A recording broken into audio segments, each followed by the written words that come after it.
What's up, it's Jan back at it again with another nerdy bookish video. This is gonna be my dedicated, spoiler-filled reading vlog for my December full moon book club pick, which is The Nightmare Before Kissmas by Sarah Rosh. Hi, we're all cozy in bed. Got my evergreen blanket because it's on brand, on theme. I also just creased the hell out of my book as I sat down in bed. I'm so mad. It was such a perfect paperback. I literally chose the bottom copy at Barnes & Noble. I'm so mad. And it's huge. You can't even really see it, but it's huge. It's all the way down there. Anyway, it's December 1st. I'm so excited to start this right at the beginning of the month to get in the festive spirit one way or another. If you know me, I'm usually not one to be festive because retail ruined Christmas and the holidays for me, but it's been a while, so we're trying to get back into it more and more every year. So this is A Nightmare Before Christmas reimagining, where it's a male-male romance between the Prince of Christmas and the Prince of Halloween, and it's a royals and romance novel, so I believe it's going to be a series. I don't know how many are going to be, but has the pretty red sprayed edges. The font is quite small, but it's only 340 pages or so, 350. So I should be done with this, let's say 3 days maybe. Okay, so the goal is to finish this by Tuesday because Saturday we're gonna go to Tennessee and that's gonna be a different vlog. I like to vlog every single day, if you didn't know. So I'm trying to fill in the gaps. I think I definitely will read other books in this vlog though, or I'll do simultaneous ones. Maybe I should because I have an advent calendar. I have a Gilmore Girls advent calendar and I kind of want that in a weekly vlog. Yeah, we're gonna do simultaneous vlogs. Sorry, I just was thinking out loud. But today is Sunday, December 1st, and it's 10:45 in the morning. At 2 o'clock, I'm going live with Gabby from Gabby Reads on her Patreon. So we're gonna do sprints because I'm getting not back into hosting sprints. I don't want to host sprints anymore for the foreseeable future, but I am getting less anxious about going live because I made some life changes that I'm more comfortable with, and also I'm back on Lexapro, so it's helping. But yeah, I'm excited to start this right now before we go live because we're gonna do some cozy coloring, which means I have to find an audiobook. I don't have the audiobook for this. I do have the NetGalley arc as well, so I can use that as my arc for the month to up my NetGalley score, so that's exciting. I'm gonna start this right now. The chapters seem long, so I'm scared. It says, get ready for the sexy, quirky rom-com where the golden-hearted Prince of Christmas falls for the totally off-limits Prince of Halloween. That's so cute. I haven't read a male-male romance in a while, so I'm excited. I've heard only good things about this one. Also, tell me that's not the same artist as Ali Hazelwood's books. That looks like an Ali Hazelwood character. Anyway, I love this cover. I'm excited. I'm so sad I creased my book. That is all. Hope you enjoyed this vlog. I'm gonna go start my other vlog too.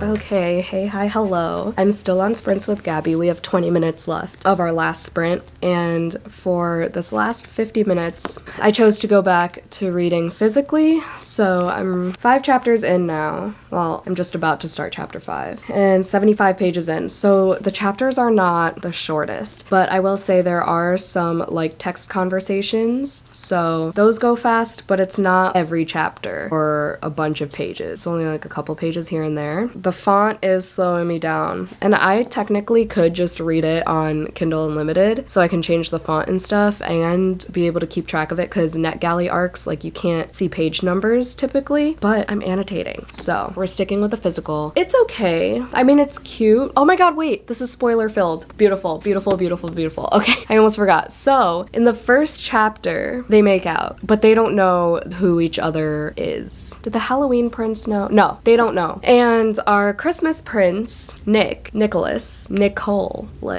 because his brother calls him Cole. He gets drunk, and we're told time and time again that he's drunk, and it got annoying. So I was like, am I gonna vibe with this writing style? I got kind of nervous. The first chapter ended with him coming out of the bar and just talking to this dude who, unbeknownst to him, was the Prince of Halloween, and he just found out at the end of chapter 4 that it is him because both their dads are trying to like have an alliance. There's a lot of like politics in this, which I was not ready for. It's kind of like Bride, but make it holidays. Bride by Ali Hazelwood, but make it holidays instead of vampires versus werewolves. So there's a forced marriage thing between Nick and Iris, who's one of the Easter princesses or whatever. But they're like, no, we're not getting married. And then I think they're forcing Iris to marry someone else, and the Prince of Halloween is there now. I actually am kind of confused now that I'm saying it out loud. I think that's what's happening. Iris and Nick want to be friends. They're like, we cannot get married, but we can stay friends. The dad, the King of Christmas, Santa,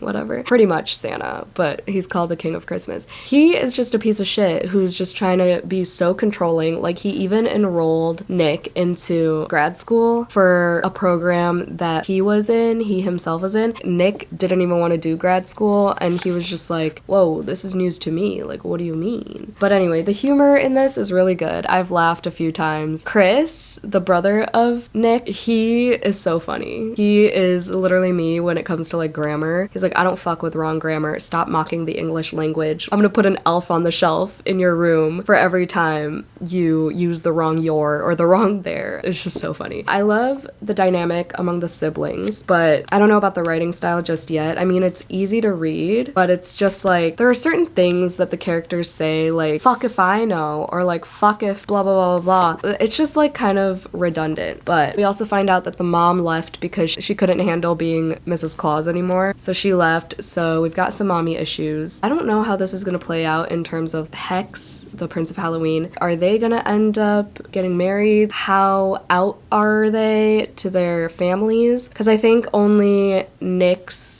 sibling, or Iris, I think, knows that he's bi, but I don't know if his dad knows or if any of his other siblings know. We haven't gotten a POV from Hex or anything. He just literally arrived and he was just introduced. So hopefully I hit page 100 tonight at least, and I think that's where I'm gonna stop for the night. Joey's gonna make chili tonight, and I kind of just want to like chill and watch Modern Family because it's the last day of a long weekend. I have to go back to work tomorrow, which is really depressing. Next week is our trip, so that's what's gonna keep me going this week. But yeah, it definitely has all the Christmas vibes. I mean, the one romance scene where they kissed was written well, and I was like kind of swooning. It was cute. So I'm excited for more romantic scenes, or like steamy scenes. Okay, I'm gonna go back to reading. I have 14 minutes left of this. Okay, just kidding. I totally forgot that they did have a conversation. They, as in Nick and his siblings, after the kiss. So they all do know. So he's definitely out. I just don't know if his dad knows, but I don't remember if he got caught. I think the only person who almost caught him was Iris, and then Hex just kind of disappeared. Anyway,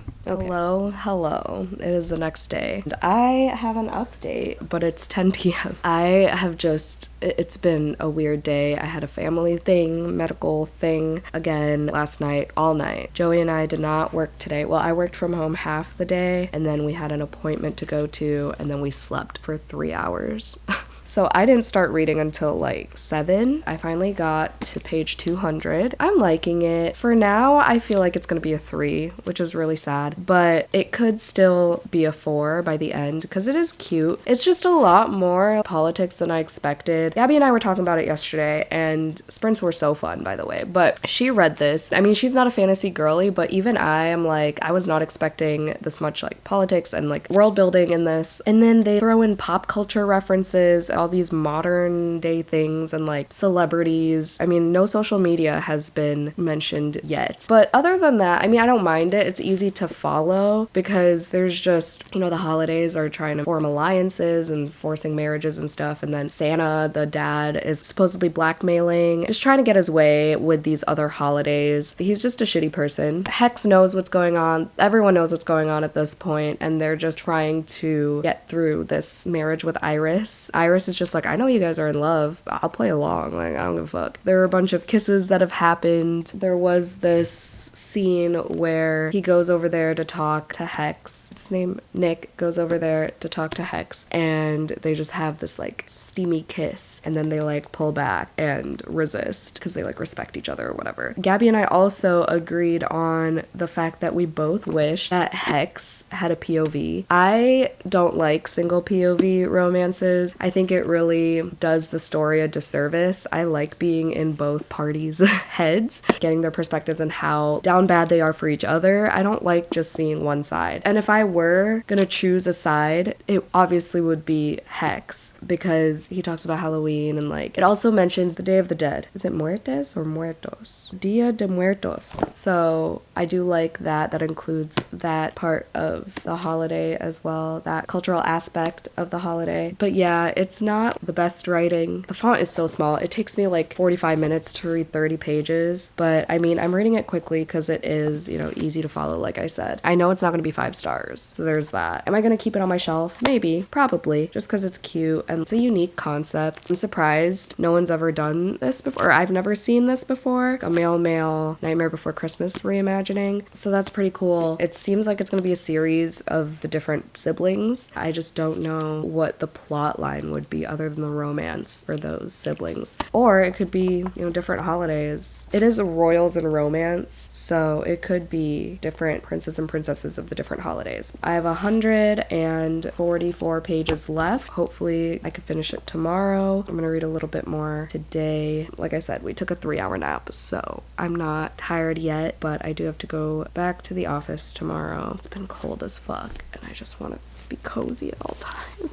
So I think I'm just going to focus on this and start reading my other books when I'm done with this, even though I'm doing simultaneous vlogs. I tried editing today, and I did for a little bit, but I can only do it for so long nowadays. I'm so bad at bulk editing and editing every single day. I read every single day, but I used to edit every day for at least like 30 minutes. Hopefully next year I can kick that habit back into gear. You know what I'm saying? I don't really have much to say. I mean, the humor is still good. I've laughed a few times. I do love Chris. I hope the next book follows Chris, because then I'll definitely read that. Otherwise, I don't know if I'd prioritize anything else by this author. It's not bad writing. There are a couple quotes too about like joy and humanity and whatever in the holidays, but other than that, it's nothing groundbreaking, sadly. But that's okay.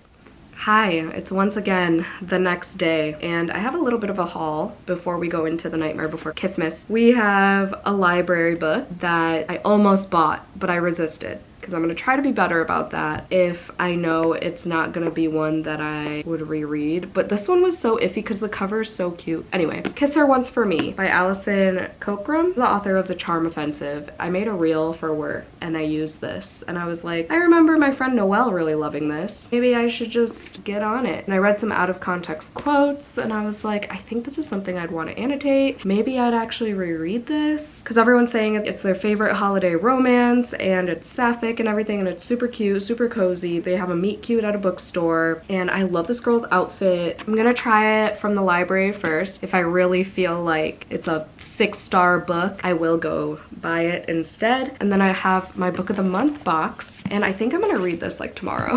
Alice Feeney's new book. Alice Feeney is one of my favorite thriller writers, but she's also like a hit or miss for me. I heard good things about this one though. I really like the rip down the middle, and it says a novel in that rip, and I just noticed that now. So I might read this tomorrow during my day off. And then I also got P.S. I Hate You by Lauren Connolly, and I saw this and I was like, the cover does not appeal to me. I don't like it. But then I read the synopsis again, and it's a road trip book, or no, it's a cross-country journey. And I think the older brother of the main character and then his best friend, they hate each other, but they are on this mission to like spread the dude's ashes, and it's a second chance romance, and y'all know that's my favorite trope, so hopefully I love this one. And then we have these book of the month stickers that I'm not a fan of. Like, why is there one that just says Nog? I hate it. I hate it. And there's a rat right there. Whatever. Oh, also the most important thing, I earned it. I did it. Reading is sexy. And then you get a little note that says, thy crown is here, wear it with pride so that all who pass may know of thy triumph. Dad hats look kind of weird with my bangs. Also still kind of cute. Not with this outfit though. Anyway, I'm now 258 pages in. The goal is to finish this tonight on Sprints with Jordaline that we're doing for Patreon. I'm at the point where they're talking about all the Christmas movies. Hex and Nick, mostly Nick. Nick has some cringy ass, flirty banter. He kind of tries too hard at some points, but he's also kind of a dork, so it's kind of cute and charming. But Hex is just like effortlessly charming, but also dorky at the same time. He's also like super shy. I feel like they need more substantial interactions. Like they have a decent amount where they're like bantering and flirting and kissing, but they've only had like pretty much one heart-to-heart so far where Hex talks about his sister and he didn't even really want to go into it. He just said that he used to have a sister named Raven and she died 2 years ago from a car accident and she's the reason that he did something. And then Nick tells him about, also he doesn't go by Nick, he goes by Cole, so I don't know why I keep calling him Nick, but Nicholas tells him about his mom leaving and how that affected him. So that was pretty much the only deep conversations we've had between them, and I like my romances with more conversations like that, like the emotional aspects of romances. So this is still kind of feeling like a 3-star if I'm being honest, which is sad. I'm gonna go eat some dinner before sprints, update my other vlog. I'll talk to you hopefully later when I have more updates. I'm sorry this vlog is so bad. I'm gonna try to get more b-roll and stuff because it's awful.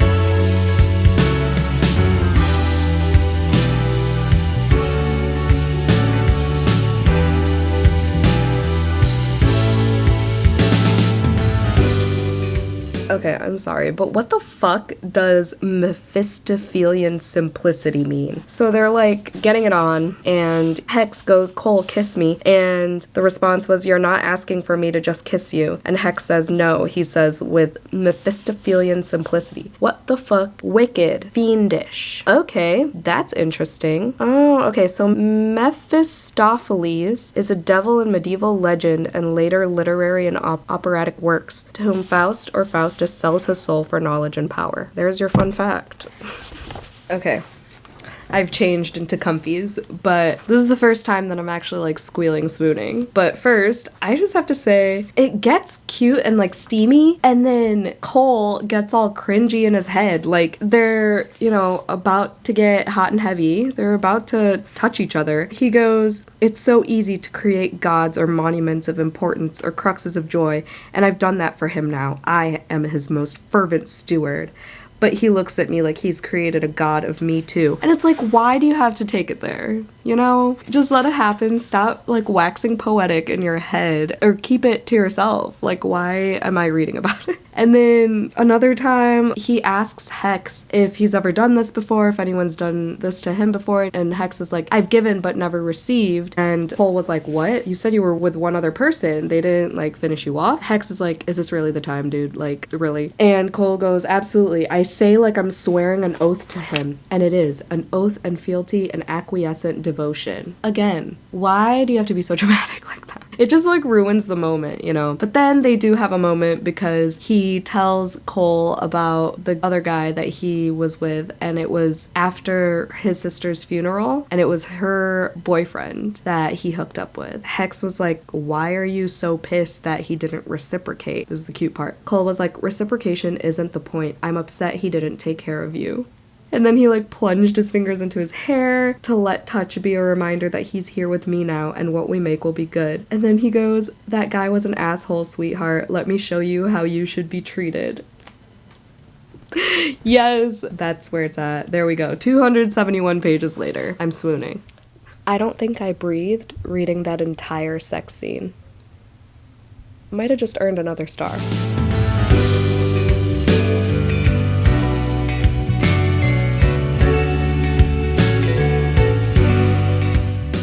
Good morning. Sorry for this stupid lighting. I'm gonna try to block this lamp with my head because I'm too lazy to get up to turn it off. I finished, finally. It's 9 a.m. on Wednesday. I can't wait to move on. It was cute. It was just so melodramatic. I wasn't in the mood for that. It was almost like Regency era type of dramatic in the way that Cole was speaking. I mean, if I went into it knowing that he was like an old soul and he like spoke like that, and I get it, he's like a prince, but I don't know, it just felt off because I went into this thinking it was like a silly, goofy time. It says sexy, quirky rom-com. So quirky, I'm not thinking of, you know, like I said, waxing poetic and making all these grand sentiments. I don't know, it just like felt off with the story, but like it was a fun time and the steam was good. The cute romantic scenes were fun to read. Banter was good. Banter between the siblings were good, and Iris as well. I feel like we barely got to see Ren, really, but I loved Chris, and I believe the second book is about Chris because there is an excerpt, like a sneak peek of the second book. Oh, it's available fall of 2025. I think I will pick up more male romances, so there's that. It's just this one, I think it really would have benefited from dual POV, for sure. And I get it, it's a Christmas novel, so obviously we're in the Prince of Christmas's perspective, but like Hex was a great character, and I would have loved to hear his POV and get to know him more, be in his head and his thoughts. It was a little too long for me. It didn't need that breakup, I feel like. I mean, okay, maybe it was a little bit necessary to like drive the plot. Otherwise, I don't know how it would have ended, but it was just like so close to the end and then everything resolved so quickly. And I feel like the transitions between scenes were either unclear or maybe I wasn't paying attention close enough, but it just felt like we were being plopped into rooms and all of a sudden they're making out, or all of a sudden they're talking about politics again, or the dad shows up or whatever, and it's just something about the writing wasn't my cup of tea. So I'm gonna give it a 3-star, which is really sad, but it just feels like a 3-star.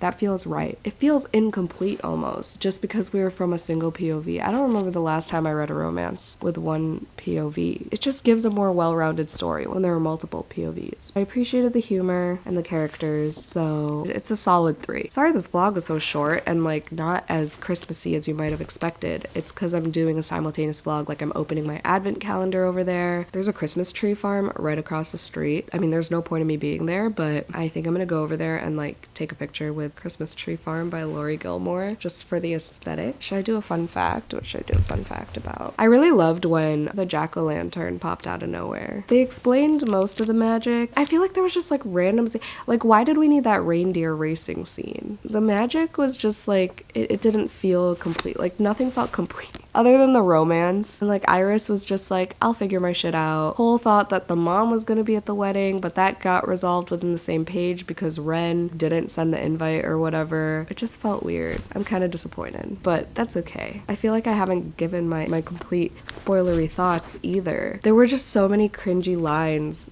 that Cole was saying, and Hex was just like swooning over it or like, you know, getting hard or sweating or whatever, but he wasn't reciprocating that much and it was just uncomfortable. Let's do fun facts about what's a Christmassy thing. I mean, there's mistletoe on the cover. Should we do mistletoe? Mistletoe is a parasitic plant that grows on other trees and shrubs, stealing water and minerals from them. Their scientific name, Phoradendron, means thief of the tree in Greek. The tradition of kissing under the mistletoe in the Western world dates back to the 19th century. Its ability to bloom in winter have made it a symbol for eternal life and vitality. Okay, those are all things I've learned. I feel like it could have been a little more romantic between them. It felt like a bunch of short stories, like vignettes of their interactions, rather than a continuous novel, if that makes sense. And there was just like too much politics for a romance. There's that. 3 stars. Hopefully I have this vlog up in the next couple days for early access for Patreon. Hope you're having a good December so far. Happy holidays to all those who celebrate whatever you're celebrating. If you don't celebrate anything, hope you have a good December regardless. Thank you so much for watching this vlog. Don't forget to do some self-care, and I'll see you in my next video.